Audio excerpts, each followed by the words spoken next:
Welcome to Sexology, a podcast that untangles the science of sex and pleasure. And now, with this week's episode, your host, clinical psychologist, Dr. Nazanin Moali. Hello and welcome back to episode 290 of Sexology Podcast. I'm your host, Dr. Nazanin Moali, and I am so excited that you're tuning into our show today. We are doing our final interviews for our sexual survey that we've done. So if you haven't completed a survey, make sure you're taking 5 minutes to answer a few questions to make sure that you're requesting what topics you want us to talk more about. Last season, we're just wrapped up the sexual skill series, and it was one of the most successful one we had. And so far, I believe 90% of the requests I got is around male sexual functioning, erectile functioning, premature ejaculation. So we have a very interesting season coming your way. But if you want different topics, make sure this is your time. Make sure you're taking the survey, because that would be my opportunity to get the feedback from you. We select very few people who completed the survey and want to talk to me about their challenges. So we can do a brief video call. You give me the feedback about the help that you need, and in return, I give you some coaching pointers. If you have a few minutes, even if you don't want to do a video call, it would be really, really helpful if you complete the survey. Today, we're going to talk about what's happening in a dating world. A few months ago, one of our colleagues, Dr. Aditi Paul, reached out to me and she talked about her research that she recently published, and it's about Gen Z's dating and sexual behaviors. She found lots of interesting things about whether they're liberal or conservative. She talked about their regrets and what's happening. And if you are curious about the dating trends, this is the episode for you. If you are curious about how things evolve since you were single, like myself, you might get surprised.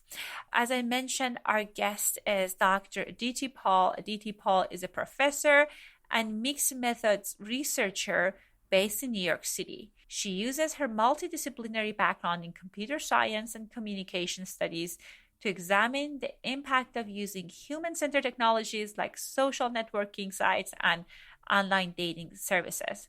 Her new book, The Current Collegiate Hookup Culture, Dating Apps, Hookup Scripts, and Sexual Outcome, is out on Amazon, Barnes & Noble, and Walmart. Recently, whatever journal article that I read, it seems like they're citing her. So if you want to hear from the author about all of these interesting findings, this is your opportunity. Before going into the interview, I wanted to take a moment and thank our sponsor, Cozy Earth. Cozy Earth is a premium bamboo bedding. I love their sheets.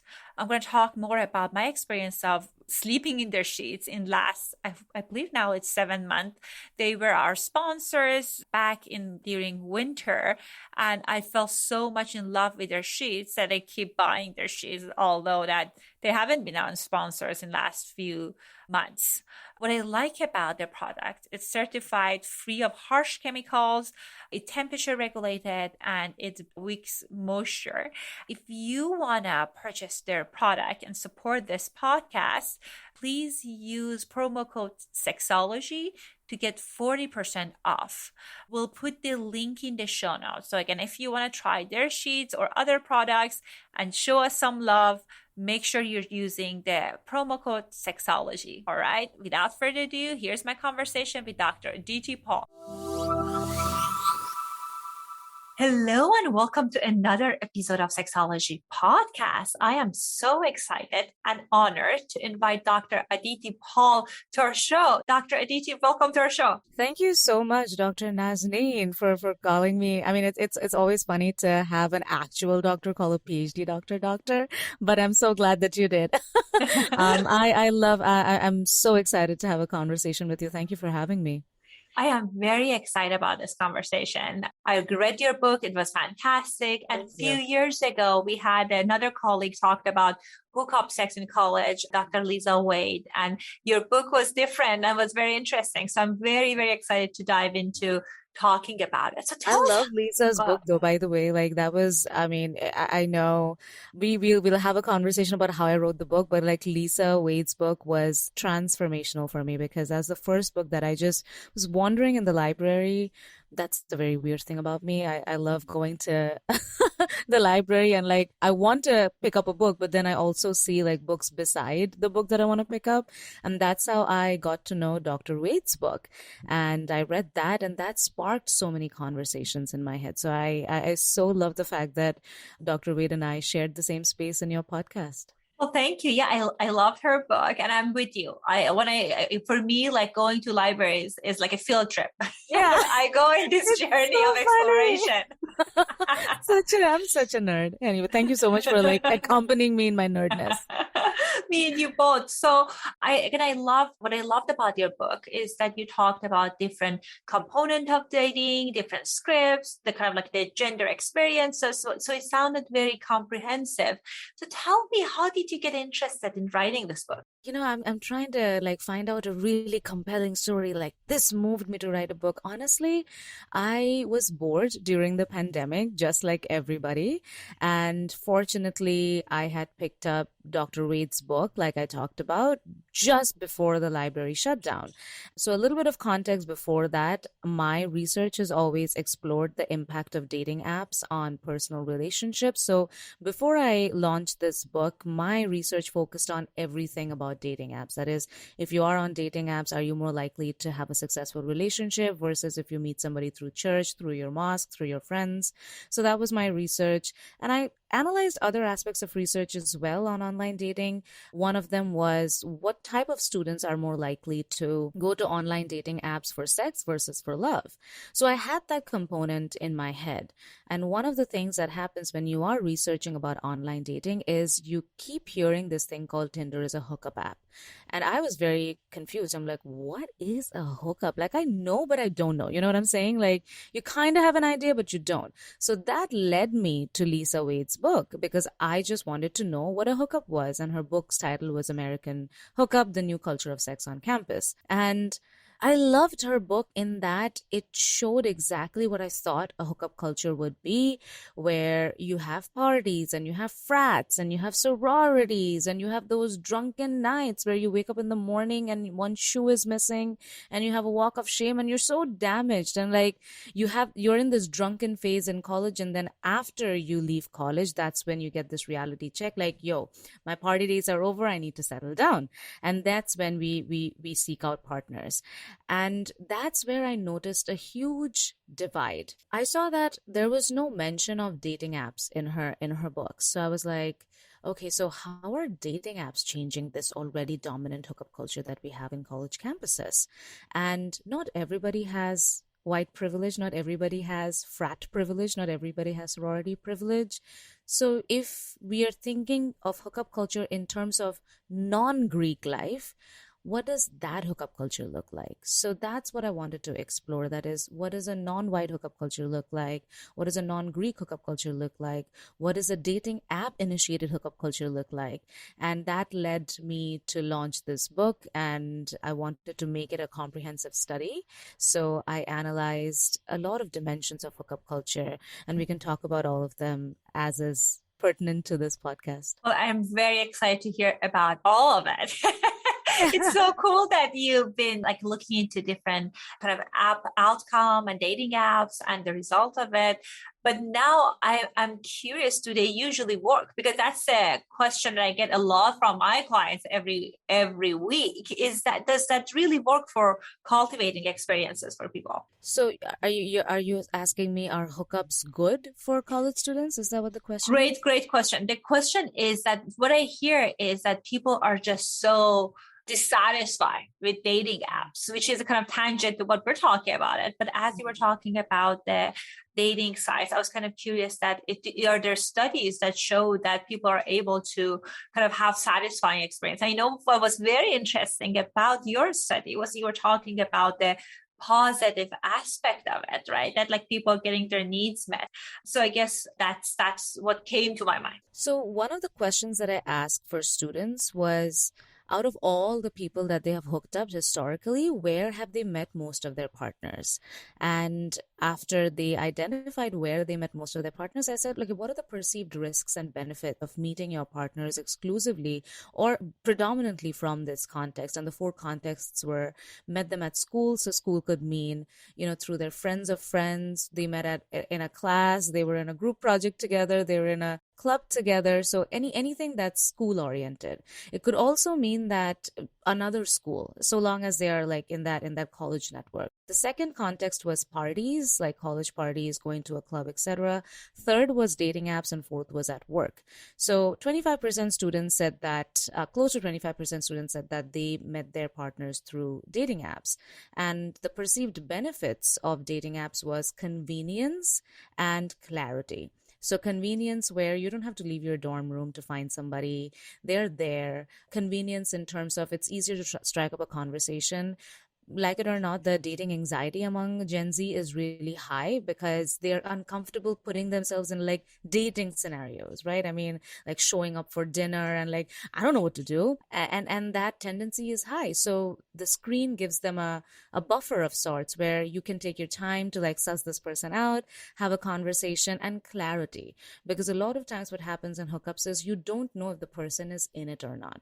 So that becomes very helpful for Gen Z, where if you are in a hookup, you have so many sexual primers, right? Like you're not going from a 0 to 100.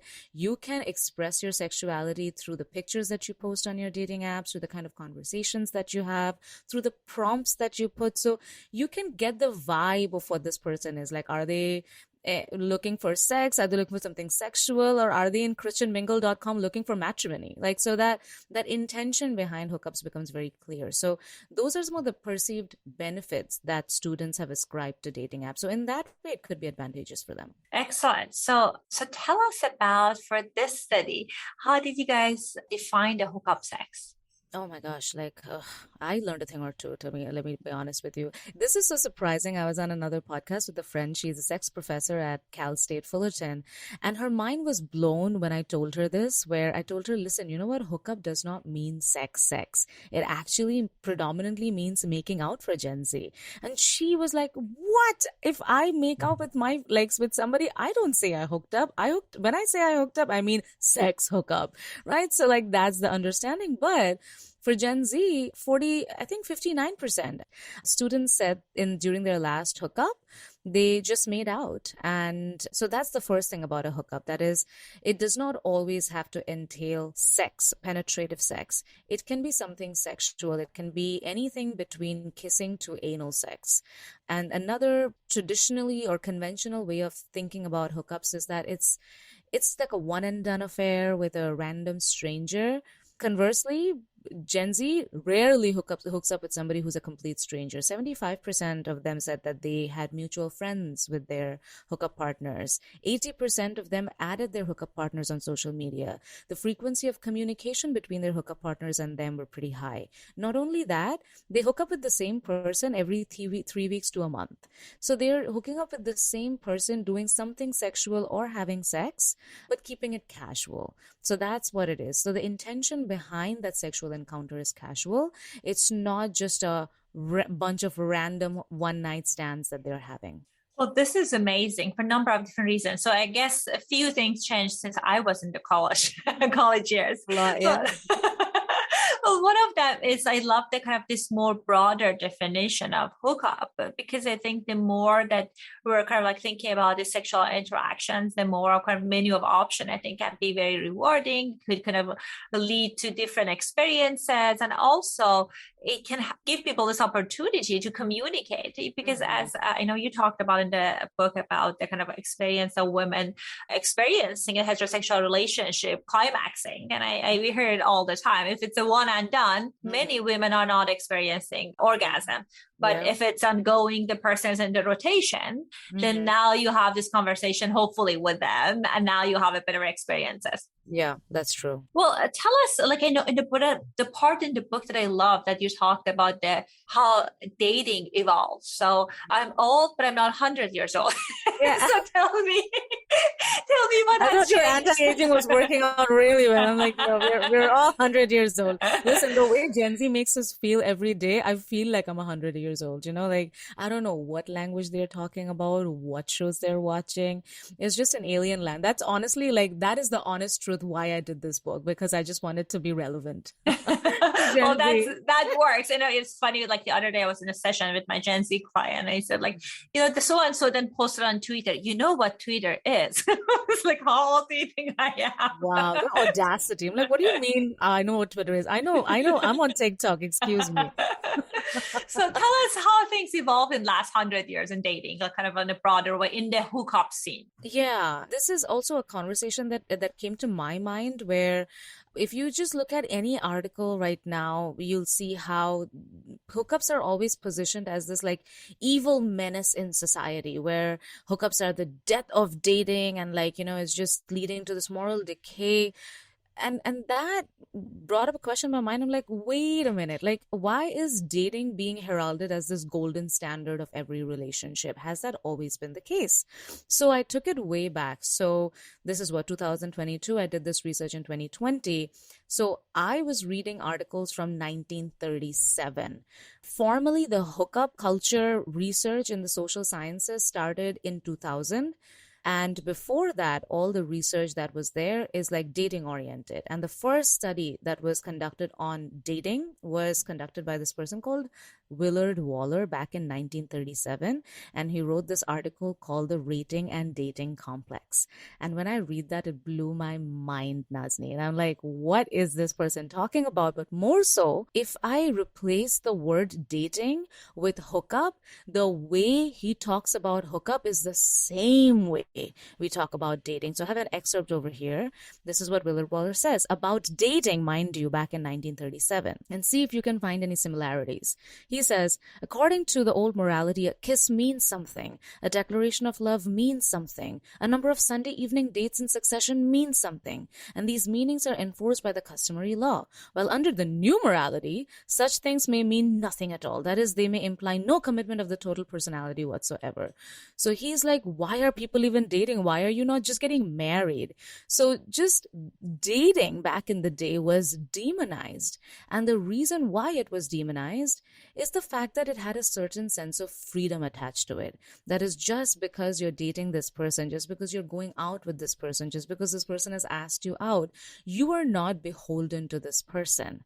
And as the sense of freedom has expanded over the generations, and now we're talking about freedom from sexual double standard, we're talking about medical freedom, we're talking about sexual freedom, we're talking about sexual orientation freedom, the idea of freedom has generated what we now know as a hookup.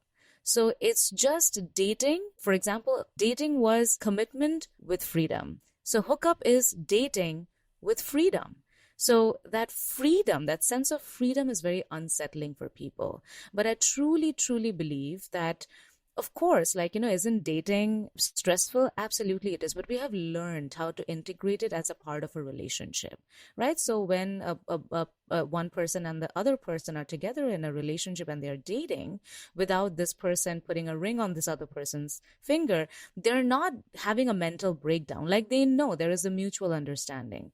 In the same way, with time, as we navigate this new concept of hookups that's still emerging and still changing, we will understand how to wrap it in to our conversation rather than shoving it aside as an inconvenience. Love that. And that is so interesting that it's part of the conversation for so long. And I love this kind of analysis that's rooted from this fear of people of not then eventually committing or living the life. It's not congruent with some certain people's vision of life.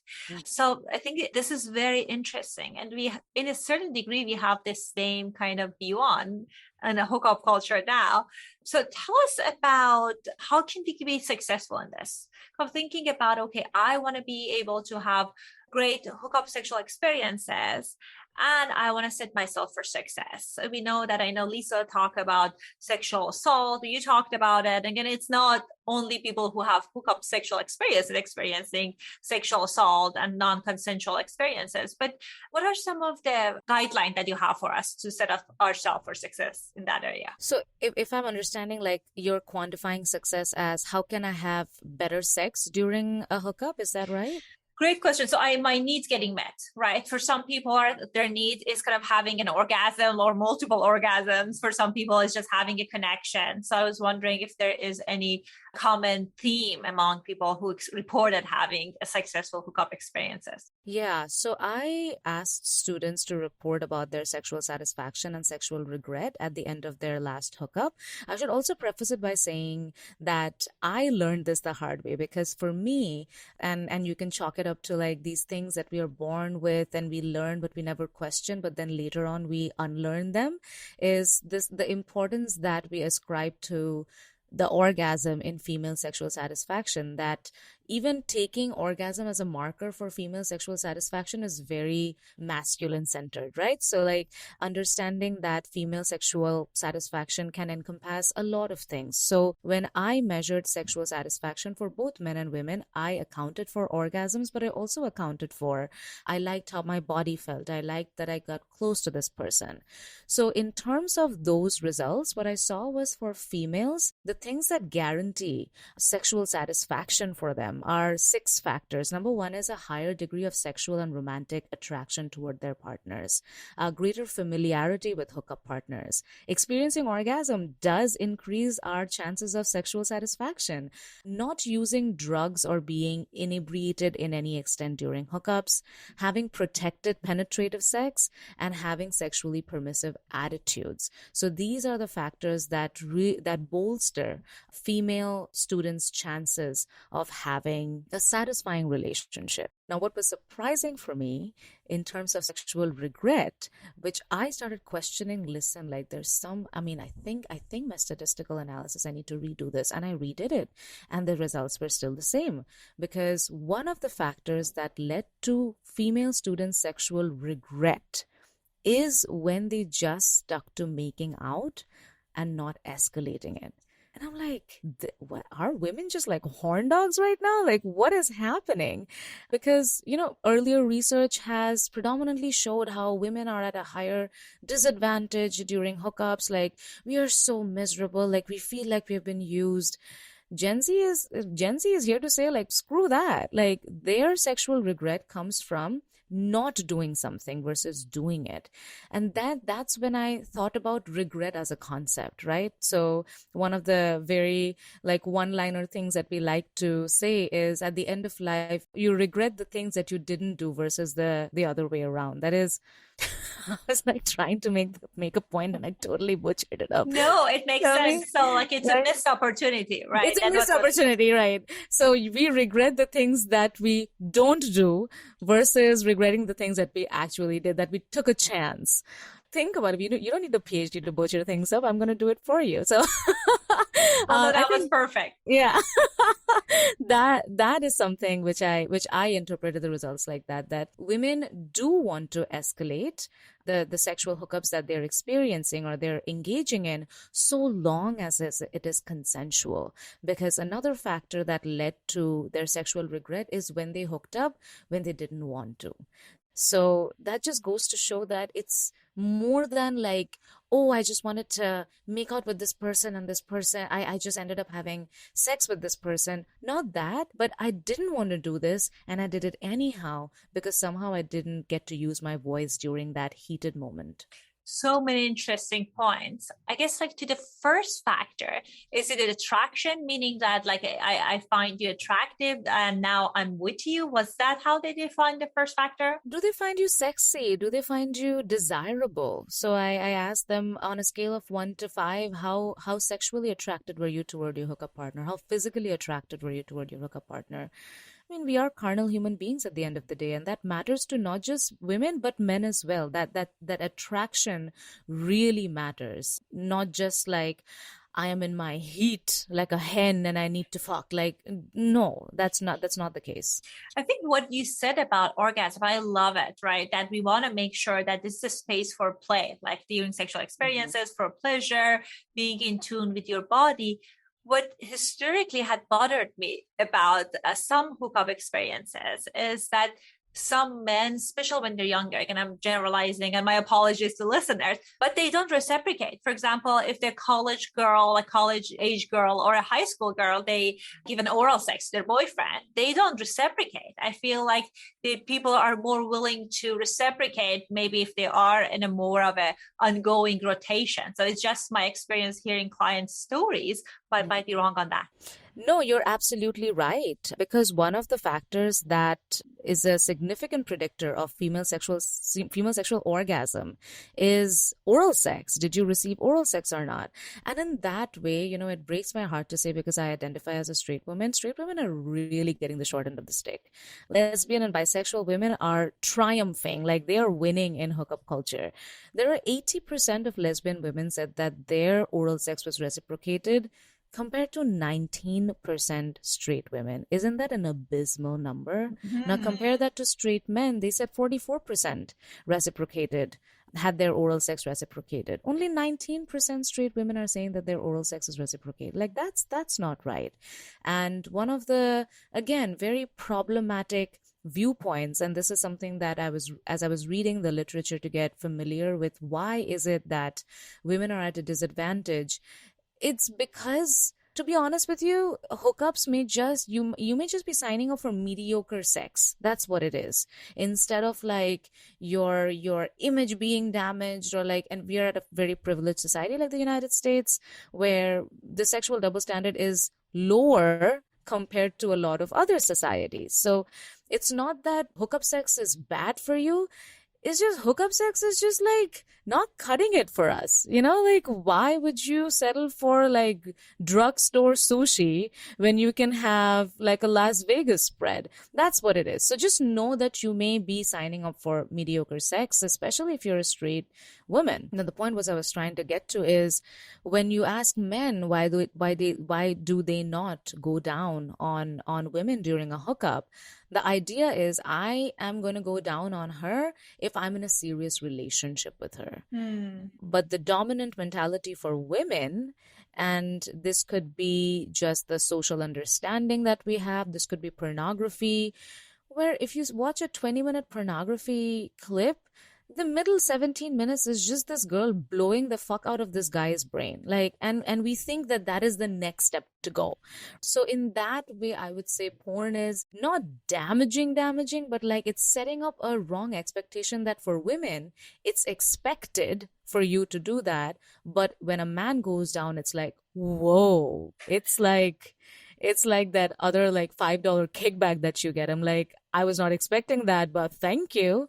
So to have that sense of entitlement from your female partner, but for us to not have that reciprocated, and for us to not even question that, is pretty problematic. I think if I was going back to my younger age, that would be number 2 question. Like, do you want to hook up? Yes or no? Are you okay with oral sex? Are you going to reciprocate other stuff that we're doing? Because I feel like no other context that's okay if you're not reciprocating. If you're going to a potluck, if you're not bringing your food, then that seems like unfair. So why sexual experiences are okay? Like, I was also gonna say, like, we get so much training, like how to go down well, versus I don't know if we have like enough material out there to teach men how to do it right.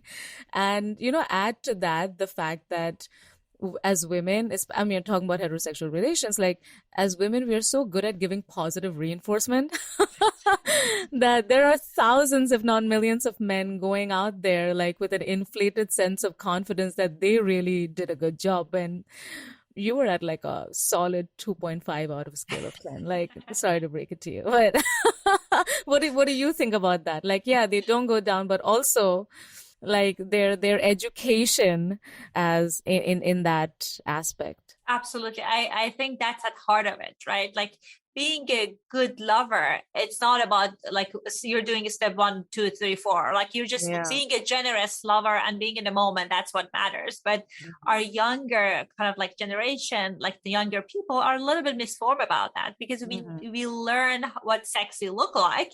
We don't know how it feels like. How about it's kind of what's happening, the exchanges in the moment. That's why I think it's important for, especially in a heterosexual relationship, for women to advocate and be firm about what this is what I'm wanting. If this is not happening, you're not in the rotation for next time. That's exactly right. Yeah. And this is something that I have thought about as well. Like, to be honest with you, there have been sexual encounters where I haven't spoken up. And I question that. Like, why is that? Because I identify as a feminist. I will speak my mind in a nice way. I'm not going to hurt your feelings, but I am assertive. But like, what compromised our sense of assertiveness in the bedroom? And it's right. Like, female sexuality is such a confusing space to be, because when we are assertive outside of the bedroom, we are asked to not do it, to like, blunt out our edges. And somehow it's really unfair to even expect women to like flick a switch and for men to change their default factory setting mentality that women need to be dormant, but now she's a tigress in bed and I need to conform to what she's saying. That power imbalance needs to be fixed in a non-sexual way so that sex can get better. Absolutely. So this was the findings for women. For men, it was different? For men, it was different. Yeah. For men, they just need to be sexually attracted to their partners. Like that. They're like, the only thing that when they regretted the hookup was when they were not attracted to their partners. That's it. Like, very straightforward. Very straightforward. They're like, listen, I mean, to be honest with you, men are pretty straightforward. And I'm like, listen, like, you're simple. Like, we have this, we need agency and we need like, we need to escalate. And you're like, nope, I'm not attracted to you. I'm going to regret this, but I'm going to do it anyhow.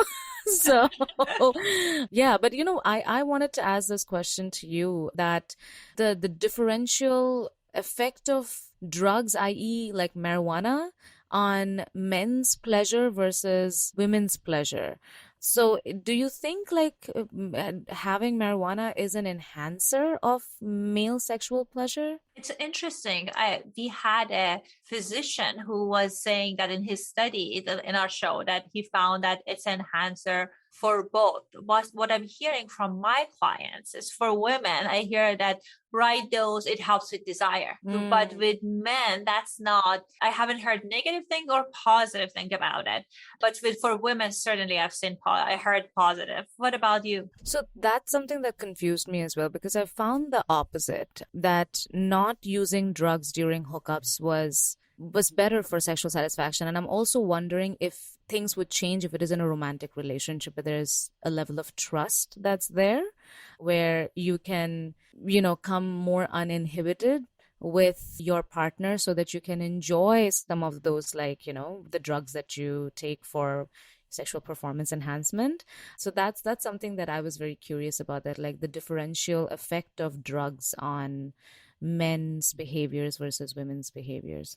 I can also see that you're right, that if we are hooking up with complete stranger, I think if you are under influence, that can add a little bit of anxiety, because like there's an added anxiety like when you're hooking up with a stranger for the first time.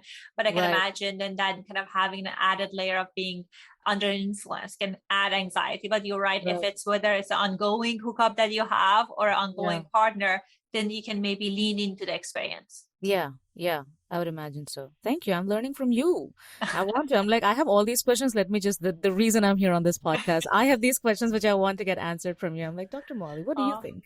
That is so sweet of you. One other thing that I saw in the book was interesting, that you had some data on sugar mamas and sugar daddies. Yeah. I want to know, how did you gather that and what was the finding? So my morbid fascination with what happens in my students' lives led me to this area of sugar dating. I mean, it's no surprise that college has become so expensive. And I teach at a university in New York where, you're paying upwards of $2,000 for a matchbox apartment, which you share with like 5 roaches and 3 roommates. So it's expensive. And students have to look for internships. Students have to go to class. And then on top of that, you have to like look for jobs. So there are these new strategies of making money, leveraging what you already have at your disposal is increasing. And my students told me how they have a sugar daddy or a sugar mama, and they send like their picture of their feet and get like $500. Like, why would you work as a barista? And I'm like, what? And then I started like my research on that, and turns out that yeah, sugar dating is a dominant force, and it's just increasing. So much so that there is this website called seekingarrangement.com that lists the top 10 sugar baby universities. Number 1 is Arizona State. Blew my mind. And I'm like, I need to know what is up. So I accounted for sugar dating in my book in terms of new ways of experiencing casual sex. Because when you're thinking about casual sex, we always think, okay, with a friend or like dating app, but like within the broad interpersonal relationship, organic relationship umbrella. But that's not the only way that students are experiencing casual sex. They're also getting into something called sugar dating, that is compensated dating, where, as the name suggests, you have a sugar mama or a sugar daddy, and you have a sugar baby. Traditionally, we think that sugar babies were blonde hair, like blue-eyed, petite women. That has changed. Like now gay men are sugar babies as well. And it's not that, and sugar dating is different than prostitution in that, and this is also something that the websites use to save their ass, I guess, where they say, we are just a platform that makes 2 consensual individuals meet with each other. What you do outside of the app is your business. So they kind of recuse themselves. Now, what they do out of that app is establish an arrangement by which sugar babies give a service and sugar daddies pay. Now, the payment can be in money, that the payment can be in gift cards, payment can be in luxury items, and the service that sugar babies provide can range from sending them a text, sending them feet pictures, sexting them, having sex with their sugar babies, sugar daddies or sugar mamas, or even just going out to like parties with them as an escort of sorts. That is fascinating. Did you find data on what leads to satisfaction? Is it like, because I can imagine there's the element of it for money, right? And as you mentioned, that life is expensive, and you have some agency or what kind of a range of different things you can do. But I wonder that some people, it's part of their erotic template, like being taken care of.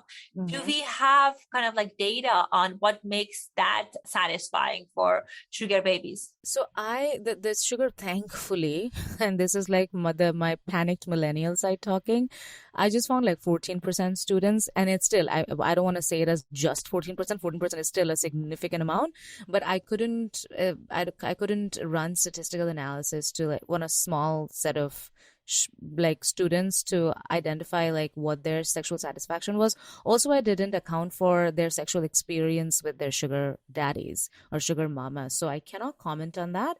What I can comment on is the reason why they do sugar dating.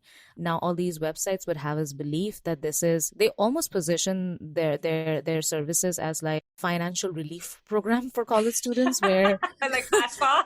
Yeah, but honestly, that's what they say. Like if you go to their website, they'll have this like running student debt calculator, or like which is going up in the trillions of dollars, and then like take charge of your financial future, like like make a sugar daddy pay for this, I guess. But honestly, that's not the reason why that they're sugar dating, because there are things like FAFSA and scholarships and their parents and the bank to pay for their education. What they do use their money for is discretionary income, to elevate their lifestyle, to enjoy the finer things in life. And I have seen my students do that. Like one of my students, she carried a Dolce & Gabbana and Gucci every day. And I am here with my Zara on a good day and then H&M on a bad day. And I'm like, what are these life choices that I'm making? Should I be a sugar baby at this point? I don't know. That is funny. And I love that, like this kind of variety of situation context that you included in your book. I think it's very, very fascinating to learn more about different aspects of hookup culture. My experience was that your book had more of a looking at positive, more balanced kind of way of looking at hookup culture. What I remember from Lisa's book, which I loved Lisa's book, it was mostly focused on the challenges. Is it because how the society evolved in like last 10 years, or just more of how you guys looked at this problem? My focus was just to see it as it is, as you said. That is, I more than understanding what psychological impact it had on students, I wanted to decipher what hookups really look like.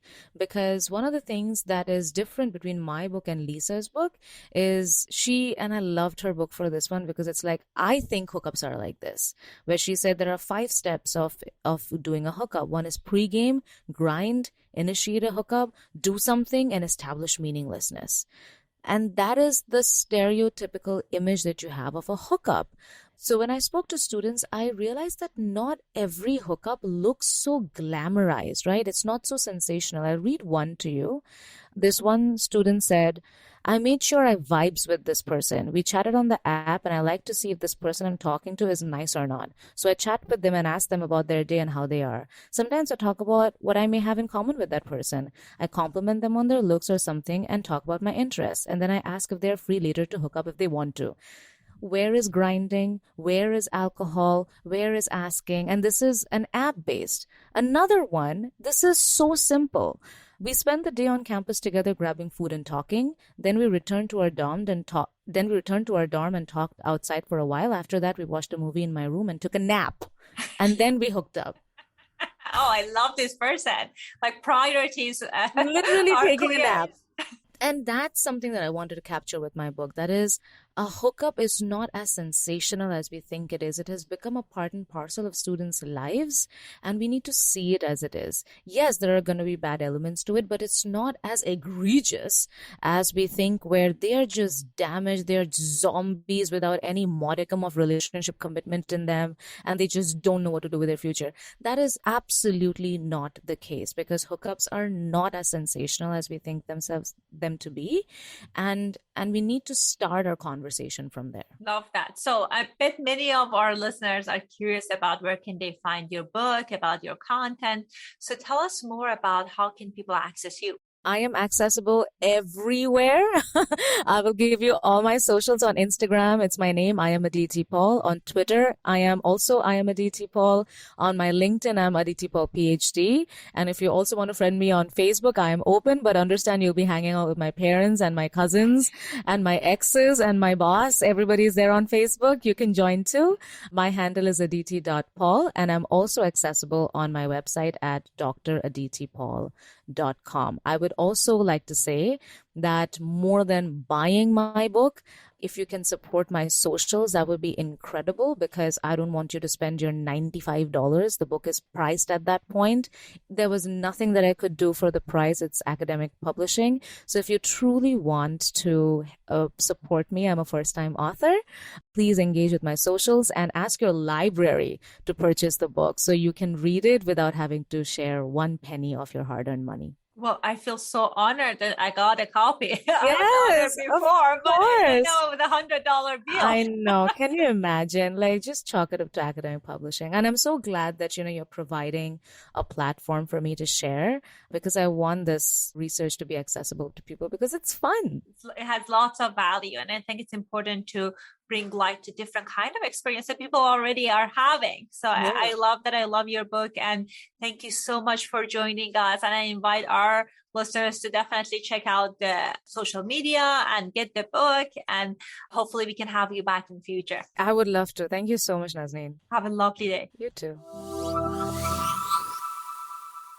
Hope you guys enjoyed our content. It was so cool to hear about the trends and dating worlds and how things evolved. And I was very excited to hear about the fact that Gen Z's women especially owning their sexuality, and some of the regrets, it's not necessarily about the sex they had.